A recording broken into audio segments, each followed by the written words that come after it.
some bad treatment within the Calypso business. So I just decided that I'm no longer going to enter in no Calypso competition. Still, I was still focusing on music. Then I became a DJ as well. That's how serious it was. I took a lot of people met me in town and say, boy, you thought I was fireman. Like, yo, oh yeah, there's a man Kemmy who's to sing from Gina Calypso and Trace never changed for them. I kept failing. It's not that I kept failing because the song wasn't good. My performance wasn't good. They kept, they kept keeping me out because, well, they figured that now we don't really want the youth man in our thing because they figured that, boy, he's a threat. Mm-hmm. So then every year I keep entering, even when I was finished school, I kept getting the same kind of treatment. So I just said, man, forget about this. I don't want to enter in no sort of Calypso competition again. So them telling Fireman, he must retire, leave out the thing for the younger ones of them. All I say to them is that, let me make Fireman retire. Hi, if you like our contents, please follow us and click the notification button. Like and share our YouTube channel. Also follow us on Facebook, Sayersworldtv, and Vincy Internet Radio. Right about now, we have a conversation with Kemmy, the 2022 Vincy Soca Monarch. So sit back, enjoy the ride, and don't forget, if you like our contents, please follow us and subscribe. It's now 4:33 in the nation's capital. We are located in Ottawa, Canada. Joining us is the road march winner of the beautiful St. Vincent and the Grenadines. Kemmy, good afternoon and welcome to Vincy Internet Radio. I want you to introduce yourself to my listening audience. Well, my original name is Orlando Christopher. I was born and raised in Leon, St. Vincent. I won the Junior Calypso competition on several occasions back in the early 90s, the late 80s. And then I migrated to New York City and kind of took a break from the whole competition. Well, not really the music part of it, but the whole competition part of it. And then decided at 2019 to re-enter into Soca Monarch, which was kind of, wasn't really the way how we expected it to go. But then we had the break between 2019 and 2022 with the pandemic, and then came back 2022, and then here we are, as the road march king. Service gal, get service gal. Toyota, fix your alternator. Come change your starter. Tech service gal, get service gal. I am the mechanic. Everything I'm going and fix. By the time I'm done with you, your engine goes somewhere new. Just want to give a shout out to all our Facebook listeners around the world, especially listeners from the beautiful island of St. Vincent and the Grenadines. At this time, we have the pleasure of welcoming one of our great contributors to Vincy Mass. And I just want to say super congratulations, man, to Kemmy for winning the 2022 road march for Vincy Carnival and placing fourth position in the Soca Monarch competition. So, Kemmy, like we say here on Vincy Radio, size up yourself. We don't want to say big up yourself because you're done big already. So size up yourself for greatness, man. Yeah, man. Welcome to Vincy Internet Radio and welcome to our program Strictly Vincy. Like, we dig here a little bit into your past, talk about the present, and we dive right into the future, So so just give us a little, because you yourself, Kemmy, you were a child prodigy yourself. Like you mentioned just now, you won the Junior Calypso. On several occasions. Yeah, on several occasions. So you're not really new to winning, No, I'm not new to this. Right. I did this. I started this thing when I was like 8 years old. So no. Right, exactly. For the fans who don't really know Kemmy, this is the same person we used to call Man Kemmy when he was about 8 years old. Right. Man Kemmy was in Junior Calypso days, but now we evolved now. So now you're man. Now you're a big man now. So tell us why. Big man now. Tell us why you dropped the man. Tell us why you dropped the man now. Yeah, I was forcing man back then. I thought you're gonna tell me you answer the call. We answered the call. So is it there? Right. So Kemmy, Okay, I'm gonna need you to focus a little bit on the camera, you know, because the world is seeing this, you know, and the world want to see the road march winner, the face of the road march winner, you know, before they eventually see him live, you know. So how do you do it? Because for us now, it's like you just came back and walk into the winning ways of things, you know. So what's the secret, man? What's going on? What's popping with Kemmy and winning things, and you know? It's not really a secret, you know, because like I said, music has always been tattooed inside of me from since birth. You know, I've been singing even before 8 years old. 8 years old is when I first entered the competition, but I've been singing before that. You know, in churches, in groups, and you know. But then 8 years old was when I actually entered the first time into a junior calypso competition, which I placed second. And then the following years after is fourth, second, fourth, second, you know. Until you run out, and then the thing just get boring, and you took a hiatus, and you. Yeah. Because what happened is that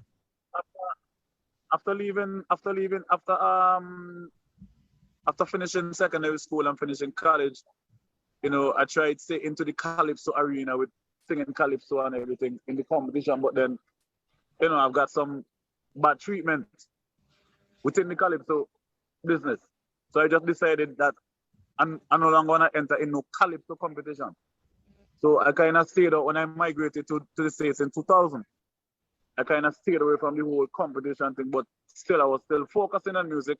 Then I became a DJ as well. That's how serious it was. I took the music, you know. But I stayed away from the whole putting out music, stayed away from the whole competing and things like that. So in 2019, you know, I decided, you know what, let me try and make a comeback in 2019. So I released 2 songs in 2019, and they didn't really go down as well as we wanted it to. And then, you know, we had the break between 2019 and 2022, you know, because of the pandemic and stuff. So I was able to really revitalize myself and catch a vibes, I should say. And then we released Mechanic as the first tune, and then we released Gas Mask as the second tune. But then in between Gas Mask and Mechanic, I got a phone call from my producer. His name is Kevin Alexander. He said, "Yo, I have a rhythm for you that I need you to hear, that I think that you could really cause a scene in Vincy." So I went to his house in the Bronx, and when I first heard the rhythm, I told him, I said, "Yeah, that is it."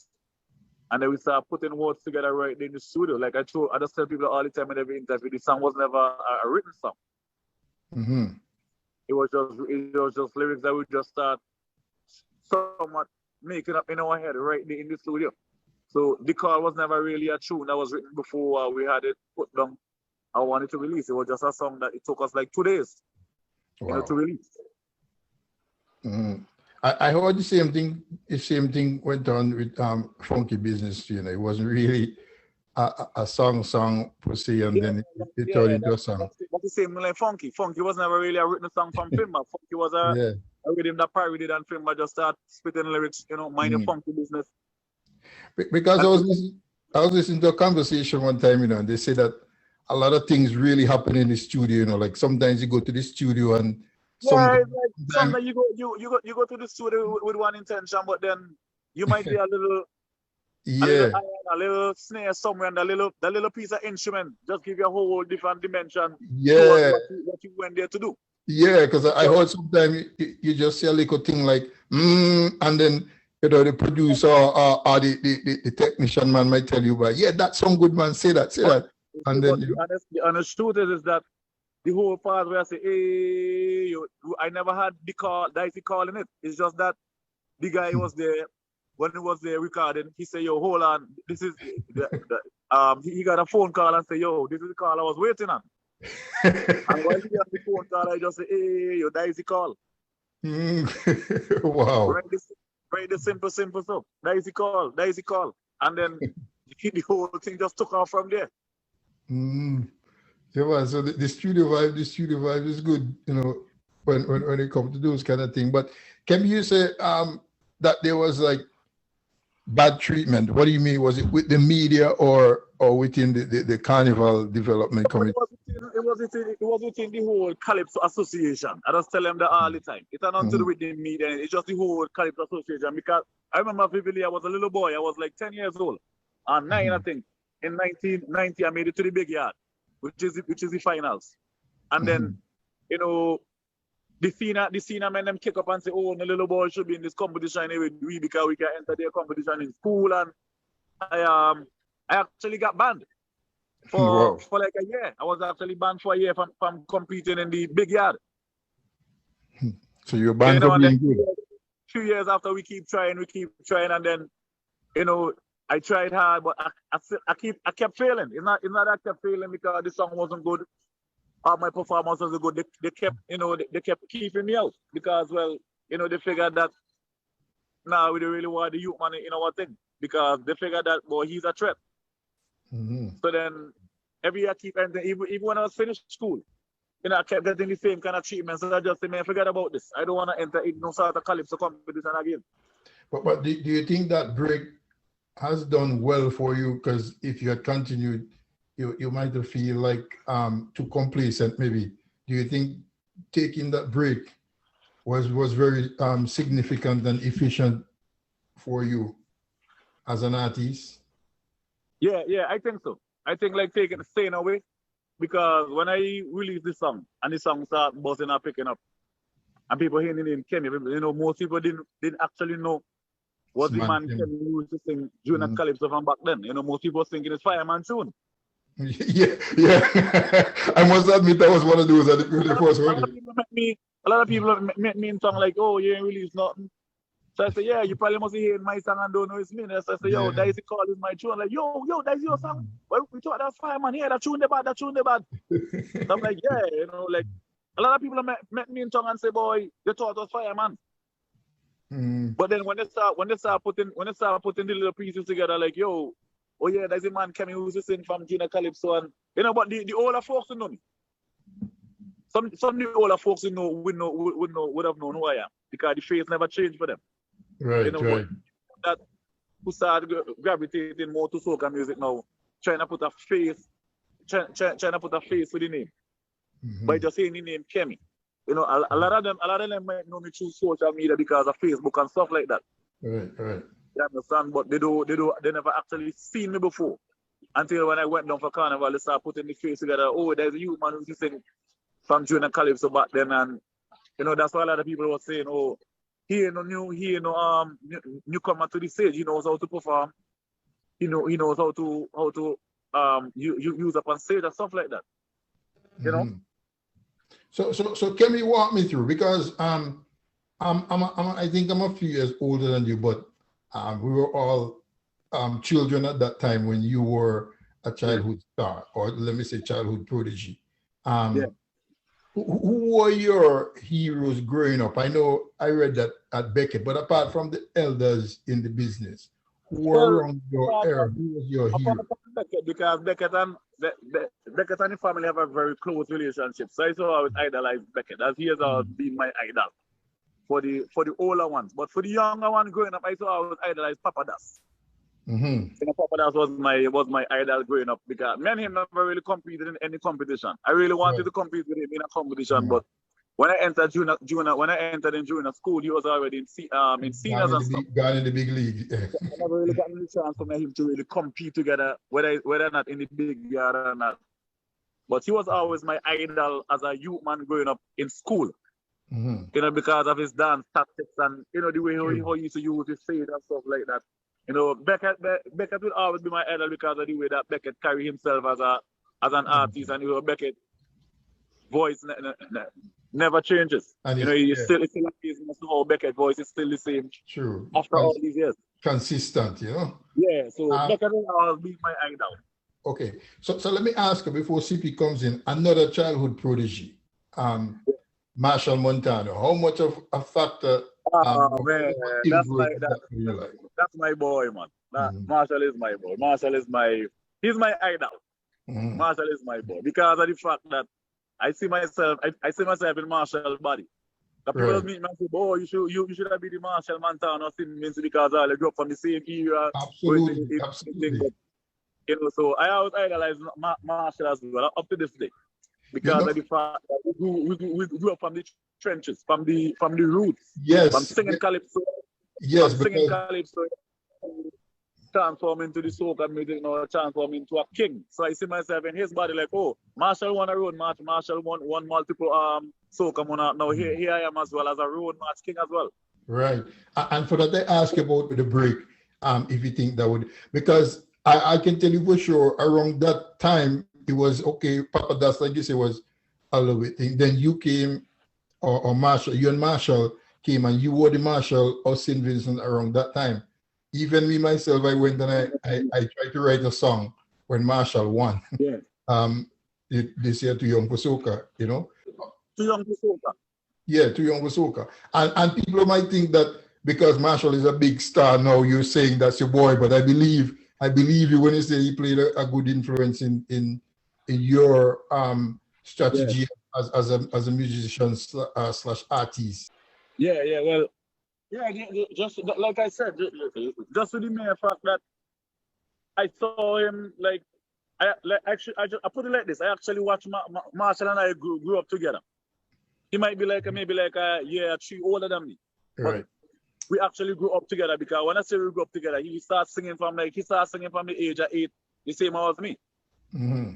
And then, he just evolved. Well, the thing about Marshall and me is that Marshall had the support. Marshall parents saw that Marshall parents saw a business in him. But we just saw it as a seasonal thing for me. Right. For you, it was more like a hobby. A seasonal thing for Marshall. They took it as a business for him. Right. For you, it was more like a hobby, like talent and hobby. We took the old singing thing as a hobby. Carnival time come around here with a song. Yeah. When Junior College and back into the shells again and wait until Carnival come again, make a song again. But Marshall parents them saw it as a business, that even the Carnival ain't around. They still look at it to market Marshall as a business. Mm-hmm. Yeah.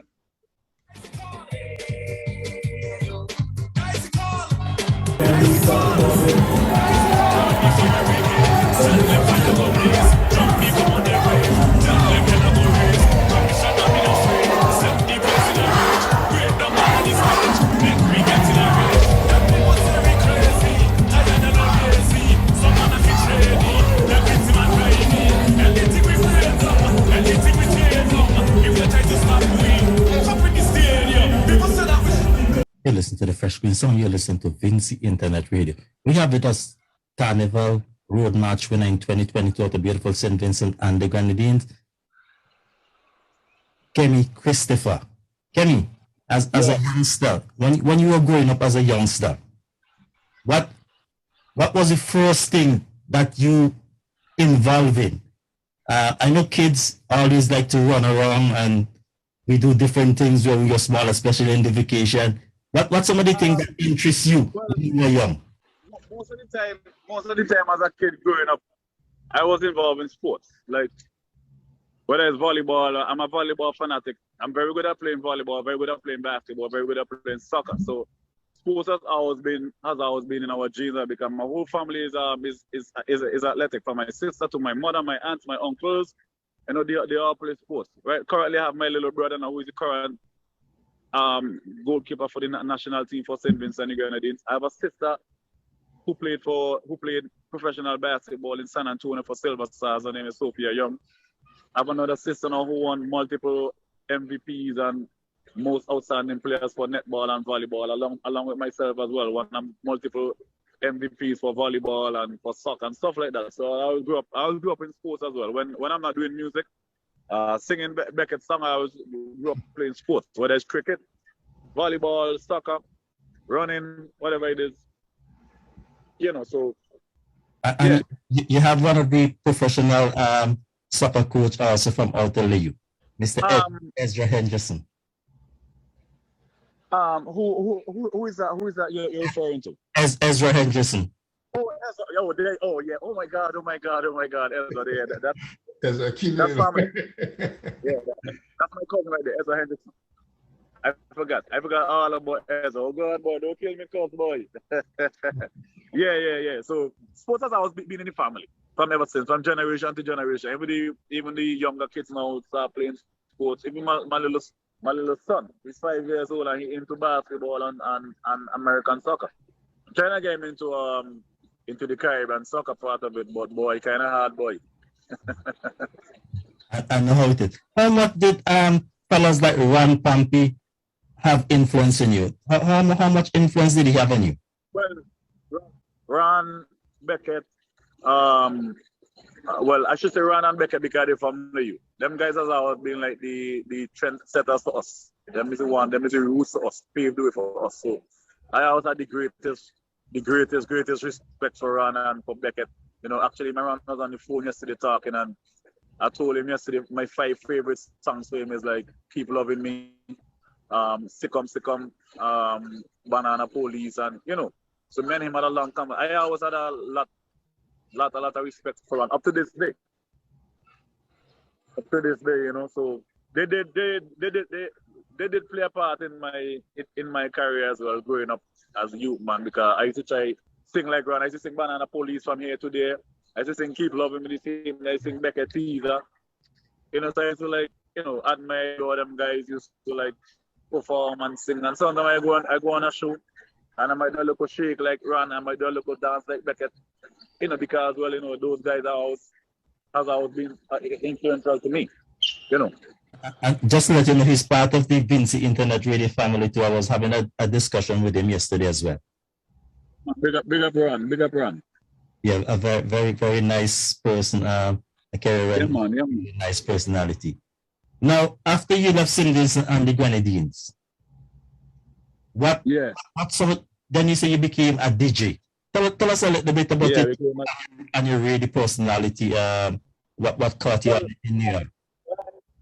Yeah, when I migrated to the States, and I won't say forget about singing, because like I said, music has always been in me. I tried to find a way to always be around music.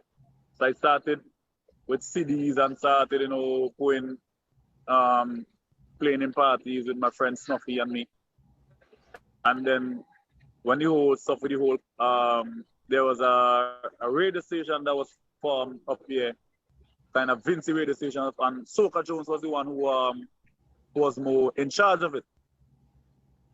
And he said to me one day, man, I will come on the radio with me and play me one day. And then when he first introduced me on the radio, and I started playing, you know, the views and the calls that he was getting from people like, yeah, boy, Soca, you need to really put him under your wings and let him take it serious, because, you know, them times I used to be like a stray dog. And then, you know, Soca took me under his wings, and then we started going here and start playing here, start playing there, and, you know, people started hearing me playing. I started getting a little bookings here, and then, you know, the break came from one night Soca had a birthday party down 95th and Church, which is the famous Vincy spot. And then I was scheduled to play at 2 o'clock in the morning. That's like prime time, 2 o'clock in the morning. And 2 o'clock in the morning, Soca Jones' birthday party is in the height of winter, which is in January. And I was in the back behind, sweating like a dog. And then I went on to do my thing, and I saw some people. I realized, I will get this DJ thing. So then I took it more serious. And I started getting bookings within America, Baltimore, Dallas, you know, in Texas, in here, there. And then it reached the point now that I'm getting bookings now in other countries, in Canada, you know, for DJing too as well. Yeah, so much love and respect, and may his soul rest in peace to Soca Jones. You know, my boy, my daddy. I remember one session at the Vincy picnic that you did a session there as well. Yeah, well, that is one of my main, because of the mere fact there's Vincy's gathering from all around the world, you know, come to see that day, and then, you know, to showcase my talent as a DJ. I always look forward to it, and I'm looking forward for it for this year as well, which is August 20th, to perform as the road march thing as well. Yeah. In case you just joined us, we're talking to the 2022 Vincy Mas Road March winner and 4th place runner-up Soca Mona King, Mr. Kemmy. I can't say man Kemmy. I keep trying to say man Kemmy, you know, I have to cut out the man thing. But Kemmy, Moulton says alongside CP Borg. So Kemmy, you answered the call. You know, how does it feel to be back? It was really and truly a blessing. Mm-hmm. was really, really a blessing to be back. Really, really and truly a blessing to be back and to be crowned as the road march king for St. Vincent again. I can't myself describe the feeling. You know, I cried. You know what? Tears came from my eyes when I was announced the winner. Because I know that I worked hard and you know what I went through and everything, and you know to be crowned as a road march king, and it was truly a blessing. And I can't thank the Almighty enough, you know, for giving me that. Yeah, run us through like when you actually heard the news that you were the road match winner, because you know we heard that, you know, talk on the street that Kemmy put in a lot of hard work. You know, I heard nothing but praises from people that Kemmy really put in the work. So tell us hold on before you think, run us down like when you got the call, where you were and how and the reaction and who called you. You know. So I was saying that I actually got the call. I was actually in my room because I was saying I usually say by my mother. I was in the room. Yeah. See what my fan is telling me? Great stuff. tell her she's live on Facebook. You know. Thank you. Yeah, so I was saying, see that lady in my past and tell me great stuff. Oh, use man Kemmy like yeah, say oh God, great stuff. Yeah, so I was actually in the room and people keep messaging me like, yo, why is the results?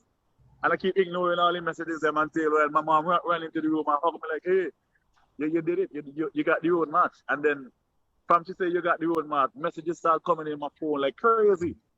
Oh, Kemmy road match thing. And I got up and I went outside in the porch and water started literally flowing from my eyes. And I called Cameron, I said, Cameron, man, you need to come lay and take the summary. So I actually got dressed. I went to Soca Jones' graveyard again, and I spoke to him like, yo, I did this one here for you. With tears running down my eyes. Like I couldn't. I mean, it wasn't really somewhat unbelievable because the chant for the whole carnival season was road match. But then to actually live that moment to hear, well, yeah, you are the road match champ. You know, tears were just flowing from my eyes. So it was really a blessing to be crowned as the road march king of St. Vincent, which was really and truly really wanted. That was the one that we really wanted, because I wasn't really gonna participate in Soca Monarch until, you know, people bigger heads start meeting me and telling me, no boy, you have a chance of winning Soca Monarch, to enter in the Soca Monarch. So I say, you know what? Yeah, let me try. Yeah, let me enter into the Soca Monarch. But really and truly, I was really pushing for the road match. That's really what I was pushing for the road. Right. So how you mentioned Cameron, your manager? How did the link with you and Cameron come about? Because I know Cameron. Well, Cameron, me out been linking even before this, you know. It's been years upon years upon linking, and he keep telling me, boy, one day you will get a breakthrough. Someday.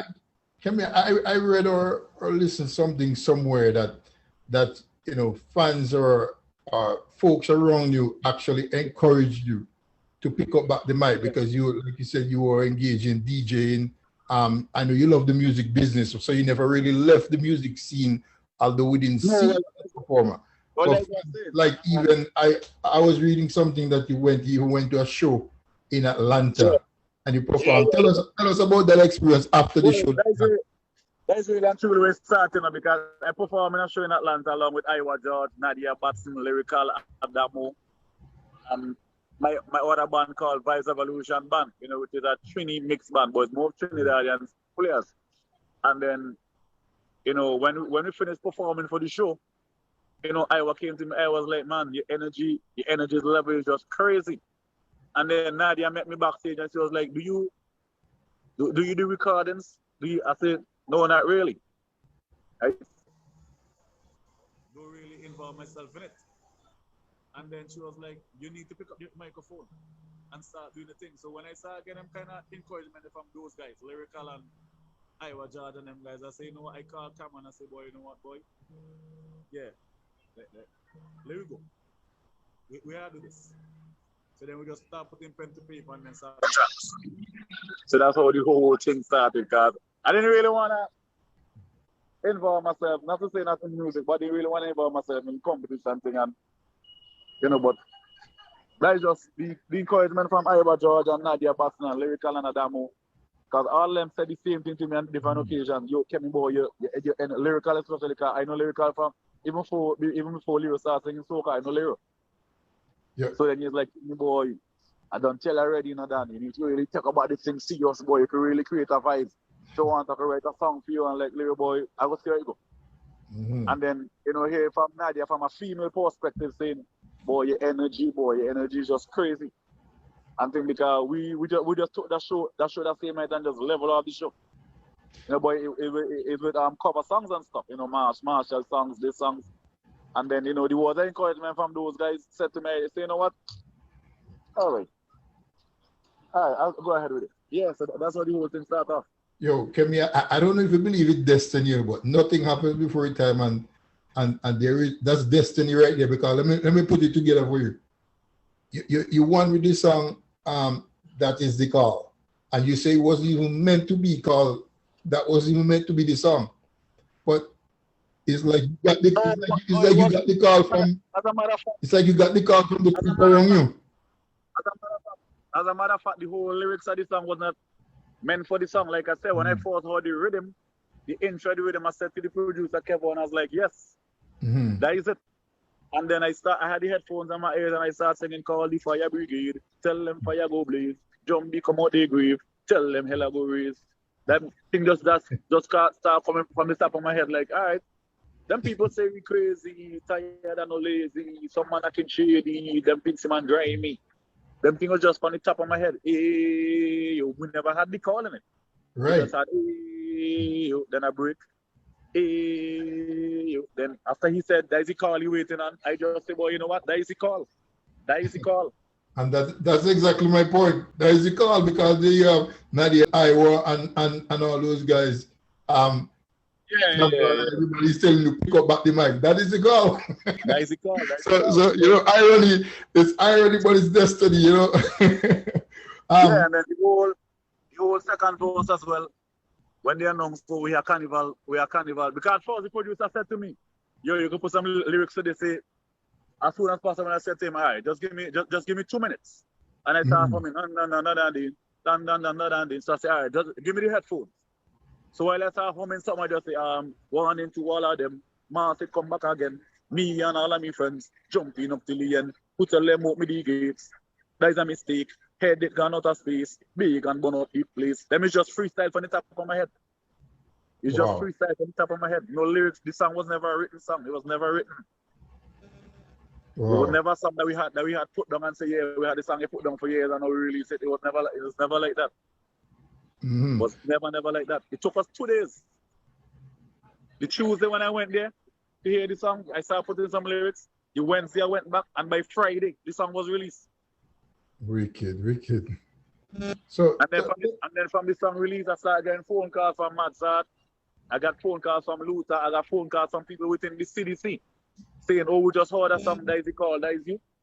And then I started seeing the internet just start going crazy. Facebook start going crazy. Yo, who sing the song? That is the call.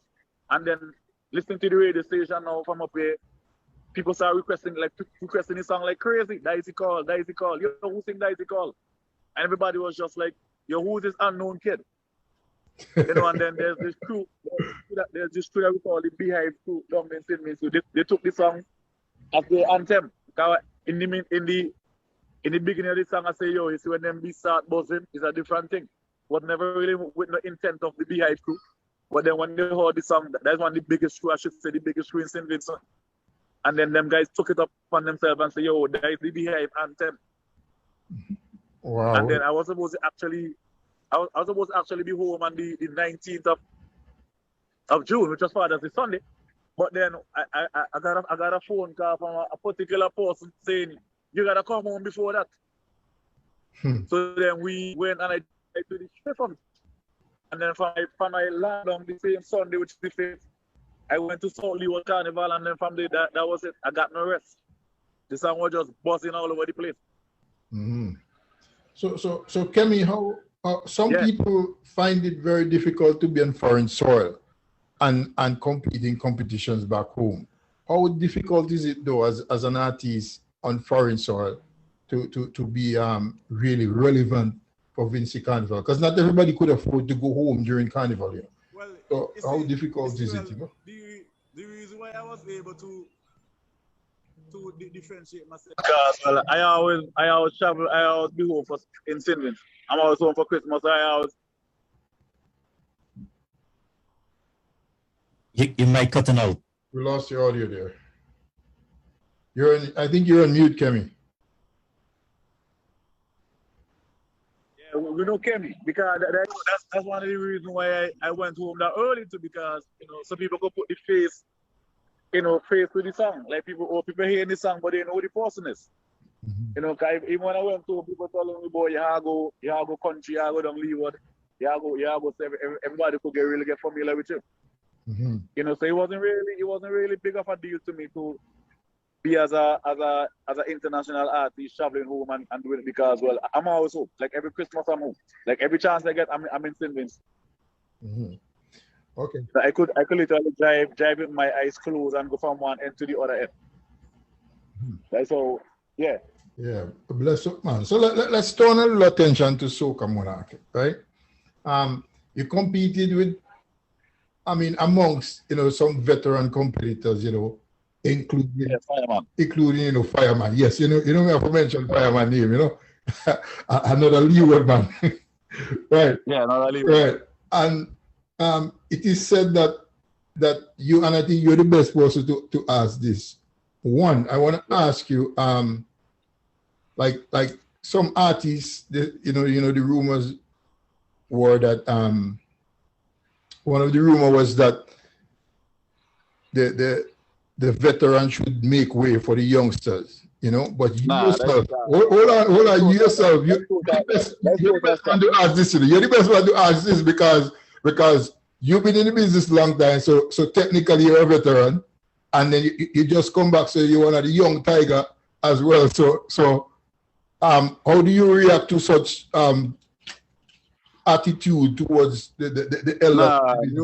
And I heard you said before you respect Grand Champion Beckett, and that's a good message that you're sending. So explain to the youth why we need the veteran of the business, That's total crap. Music has no expiry date, because when we die, music is still gonna live on. So them telling Fireman he must retire, leave out the thing for the younger ones of them. Make all I say to them is that let me make Fireman retire. True. Don't make Fireman retire because all they say he should retire. Make him retire. Like put him out of business. True, because I even heard Fireman is calling back for man like Skinny and somebody, the elders in the business, to come back with him, because I don't think he's really feeling threatened by the new generation. So Kemmy, they say before CP comes in, they say that Soca Monarch can make you and it can break you, and we all know that as well. How do you feel with the competition in Soca Monarch? What's your feeling towards it? Because you play sport in it.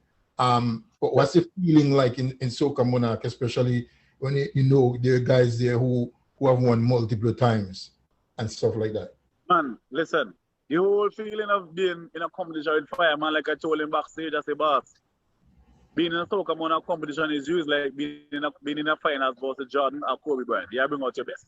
True. And for me to be competing in Soca Monarch finals along with Fireman and Hands and Magical and those guys, man, listen, I'll do it again and again and again and again. Just to see 10, 20,000 people in the park jumping up and participating to your song and getting them involved and everything like that. It's one of the greatest feeling ever. So, and Soca Monarch is one of the shows that people look forward to. Even myself. So right. Like I said, I'll be participating in Soca Monarch for years to come. Once God give me health and strength, I'll do it again next year, and the other year, and the other year, and the other year. And I hope the other year and the other year, Fireman is there as well, so I could compete with Fireman again. True, and up your ethics, or however they say, up your standard, Of course, because like I said, when you compete against Fireman, you just can't go in mediocre. Cause like I didn't went in mediocre this year, I went in all out. Got the fire truck and got dancers and got some good props and got a video. Like I went all out because I know what I'm going to be Fireman. hold on, before CP comes in, talking about you went all out, you know. I heard a big fan of yours posted on Facebook, you know, and say, Kemmy, I'm mad with you, you give away the soca about that. What was that all about there? Not just him alone on about it. You know what I think met me the day after, and they cussed me and they vex. Yo, I met a guy in North Leeward Monday gone there, and the man said, boy, when you done sing, I went to the park and I cried in my Jeep. A big grown half man. He said, boy, I have to cry because, boy, me come back, me's a fireman fan, but me say, boy, that song the is the call. And he know I win. He know I win. And when I hear you lose, boy, me start to cry. I went in my Jeep and I cried. And things so it's not just one fan, like the whole assembly to cried out, like, boy, Kemmy, you had it come in your hand like this. And they just hand it to fireman. So I say, you know what, you live and you love. But what was wrong? What was wrong though? Because I didn't really see it. What was wrong? Why people think that you give it away? Well, the mere fact that we only had 8 minutes on stage, I think I went like 16 or 17 like that. So when we lost a lot of points because of that. Okay. Went way extra time, overtime. But that's something you learn though, that you'll prepare. Yeah. So because I took the competition thing, I took it from a competition into a show. I turned soca monarch into a show. Oh, okay. No, I understand. Yeah. Instead of a competition, I forget all about the whole competition thing and turn it into a showmanship. The sun is burning over the horizon, the rains are falling. So when I say run, you flag, run. Hey, turn on the water hole, We know about some of the problems in St. Vincent when it comes to the Calypsonian Association and Calypsonian against. Yeah. When you went back down there, did you see anything change as the Calypsonian said is a dog Calypsonian Association? Do you see any changes that can say, well, okay, they have improved from X to Y? Nah, it's the same thing in the whole Calypso arena. I will continue to bash them until the last breath. It's the same old crap with the whole Calypso thing. You know, some good Calypsos came out, but it's the same old thing over and over. I don't see anything change from since I leave in 1996 to now. And even before that, it's the same old crap because look, Sully, at this age, Sully is still competing for a crown. He was still competing for a crown. Those are guys that I grew up watching in school, and they still up to this, they're singing. Why? I keep asking my question, why? I mean, the Calypso Association is supposed to reach to the point now that when you reach a certain age, those veterans are supposed to be the ones benefiting from the Calypso, but them guys still have to compete in Calypso, you know, to gain their money. At this age, sometimes the man can hardly walk or hardly talk. So that's why I will continue to bash them until the day I die. I don't see no changes, no difference in the whole Calypso arena. I see a lot of changes in the soca arena. A lot of new faces and a lot of new blood, a lot of great songs coming from the soca arena, but the Calypso thing is the same crap over and over. Singing about the government, singing about this, about that, and you know, so that's one of the reasons why I say that I don't really feel that I'll participate in Calypso again. So you think that there's a lot more room for improvement to bring the Calypso up to a level that you think is professional? There's a lot more for that, but we're not doing it. We don't want to do it because you know I think they kind of stuck with the whole political aspect of the whole Calypso thing now. So they forget about the beneficial aspect of the Calypso and start focusing on the different thing. Like I just mentioned, you know, Sully and them guys still singing for money. Sully and those guys should be getting pension from the Calypso arena because they've been doing this thing for over 40 years. And they're still doing it up to this day, just to get a money during the carnival season. And I think to me that ain't right. Them guys supposed to at least get like a snippet every month or every 2 weeks or something, you know, for their participation in the Calypso for all years. So there has not been anything changed with them. So hey, it is what it is. One of the problems I encounter while doing this program is that a lot of our Calypsonian and a lot of our artists doesn't see managerial side of their business as a business. They don't see the Calypso as a business where you have to put certain things in place if you want to advance to the next level. Tell us your experience around that area. During that time, I'm missing in Calypso. My uncle was the one who was by my side. Him and my mother. They were the ones who was really actually by my side as being the manager and stuff like that. But even though at that time too, we used to just only sing for the season. And then if you happen to win, you might get a trip to New York, a trip somewhere to represent to do a show or two. And that was it. Nothing really changes. You don't hear Calypso and say that they're going away to participate in a show in Trinidad, a show here. You will see Calypso from other countries like crazy. Black Stallion or somebody might be coming to St. Vincent to perform a show. But you will not see that with our own Vincent and Calypsonians, because we don't understand the marketing strategy of the Calypso arena. That's the way I see it. And that's one of the problems that I find, and we on this program try to hit it out all the time, that our artists need to get some kind of management in place. People to take care of their business, and they must only go out there and perform, because as a feedback from this radio station, Calypso and soca, whatever you want to call it, is making inroads into North America, Canada, and also into Europe. But we have to put a managerial look at it as from a business point of view. And that's the problem I have with a lot of our Calypsonians, is that it's just them and them alone. Nothing to push them forward. Correct. Because boss, nobody pays Calypso any mind. Nobody pays Calypso any sort of attention. Calypso gets his attention when it's a Calypso 10 show, the Calypso semi-finals or the finals. But after during that, before that, nobody really cares about Calypso. Like how they will care about the Raga and the Power Soakers. Nobody cares about Calypso. And I don't know who to blame. I don't know who to call. I don't know if it was somebody I would have called them out. But I guess it's the whole Calypso Association. Yeah, talking. I don't even want to get into that conversation with Calypso anymore, because I think you will say things you don't want to say. Yeah, things I want to say, but I can't say it on the radio. Yeah, so in the sense of moving up now, what is the next step for the man, Kemmy? Well, so far, I've been getting a lot of bookings so far. So next week I'll be in Canada for Carnival on a weekend. Then I fly out next week Sunday to Antigua to perform in a breakfast party. Big respect to Cameron for make sure putting in the work for all of that. And then there's other events that's coming up that I have to take care of. Then there's gonna be Notting Hill Carnival. Then there's Labor Day, and then there's Miami. So I'm more focusing on getting those stuff out of the way first.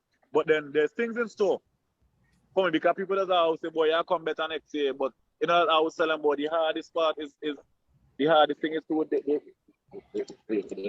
find a crumb, especially a road march crumb. So, but we start putting things into place now. Start getting ideas from here and there. So there's gonna be some collabs with me and other artists, whether it's Vincent and artists or other artists from around the world. I'll be putting out some more music, not only for Carnival, but music on a whole. You might hear a little R&B mixed with some soca from me. Not really to do with Carnival, but you will hear music from me in time to come. As time goes by, I'll be releasing more music before, during, and after Carnival. Yeah. We're having a conversation with the 2022 Vincy's Carnival Road March winner, Kemmy. Yeah. Kemmy, I just want to big up your manager, Cameron. Big up Cameron. Yeah, I think this year he worked with a couple of big artists, yourself, Fire Empress, Magical, and a couple of others. So big up to whoever is in your team, for the success. Big up my team, man. Wise guy. Yeah, big up Wise guy, big up Magical, big up Fire Empress. He should be with us tomorrow. Okay, good. Mm-hmm. Very good. Yes. big respect to my mom. She has been my biggest supporter from since a kid. You know, she seen the ups and the downs, and now she started reaping the joys now of me being her son being come as a road march, you know, king. So big respect to my mom. Yeah, man. My team, Giselle, you know, was been by my side for the whole carnival, even before carnival. You know, to my fans them not only in St. Vincent, but you know, New York, England, Canada, all over. You know, big up to all the radio stations that will help push the tune at 97 Extreme, Boom FM 705, WFM, you know, all the radio stations in St. Vincent. And then to all the radio stations apart from St. Vincent, you know, and big up to all my DJ friends them, you know, who push the song for it to be a road march song, because the song are real blues on the road carnival more than Tuesday. So enough respect to all the DJs, especially to Cool, DJ Q, The Fugitive, Sniper, Chemical X, Back to Basic, Regal Suave, Easy. It's too much to mention, but you know, just big up the whole, just similar to the whole the DJ fraternity, you know, for making this song really a hit song. And like I said, I'll be in Canada next weekend for Caribbean, and then fly out to Antigua, and then, you know, there's other gigs coming up. I'm supposed to be in Switzerland in September, in Montreal in September again, in Virginia, Atlanta, then England in October. You know, so there's things, you know, there's things coming up. So I must give the most thanks and praise for blessing me with the talent, for blessing, you know, Kevin with the vision to come up with a rhythm like that, you know, and to make the biggest song out of St. Vincent. You know, and you know, big respect to you guys for having me on your show today. And I really appreciate that. Yeah, man. So before we go, give us a little synopsis of your idea of Vincy Carnival 2022, and how do you see yourself in 2023? Because of the fact that the carnival community didn't really have the length of time that they wanted to make carnival the best how they wanted to. I kind of like give them a B+ because they tried really hard. But because of the whole, there was a conference meeting when they were saying that after the Easter vacation, we'll take it from there to see if there's cases rising with the corona thing. And then, you know, they was kind of waiting to see, well, okay, then, you know, they get the call from the tourism committee and say, well, I go ahead with carnival. So they didn't really have the time to plan the thing like how they wanted to, but now they have it. Now that the gates are open and carnival is officially open now, I think that next year we should expect bigger and greater things from the carnival committee. We should expect greater things from our artists. You know, we should expect greater things from our maskmen, because the maskmen them to themselves didn't have the time to produce costumes like how they wanted it to. You know, but they still went out and they still put some things into place. And so big respect to Blondie Board, Oxygen Mask, and all those mask bands who actually, you know, put something together. I should say scrape up something together and make sure, you know, some people are on the road playing mask. But no, next year we're gonna have a full carnival now. Everybody's gonna be prepared, everybody's gonna be ready. You know, so I'll give them a B+ for trying this year. But next year I know that next year will be great, bigger and greater, and you know, so big respect to the CDC committee. I ain't go back to them because CDC tried. It wasn't good. It was a really decent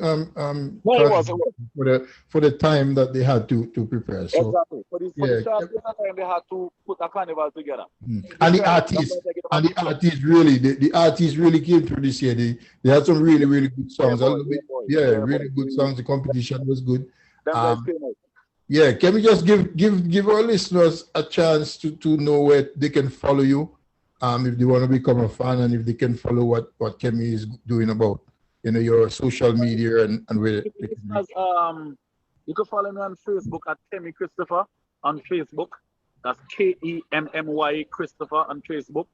On Instagram, you can follow me at Kemmy Official Music on Instagram, and you can subscribe to my YouTube channel at Kemmy Official Music as well on YouTube. You could purchase the call on all major platforms, whether it's iTunes, Amazon Music. Just look for Kemmy/Springs, and you'll get to it. Right, and if promoters want to reach you, Kemmy, you give them what? That's booking Kemmy at Gmail. Like booking, you're booking me, booking Kemmy at Gmail. Very easy. You can't lost. What are they booking? Kemmy the singing artist, Kemmy the DJ, or the whole 9 yards? Booking Kemmy. You can never know. I never know which one the Kemmy. They know about the Kemmy DJ, the Kemmy the artist. So Just book Kemmy.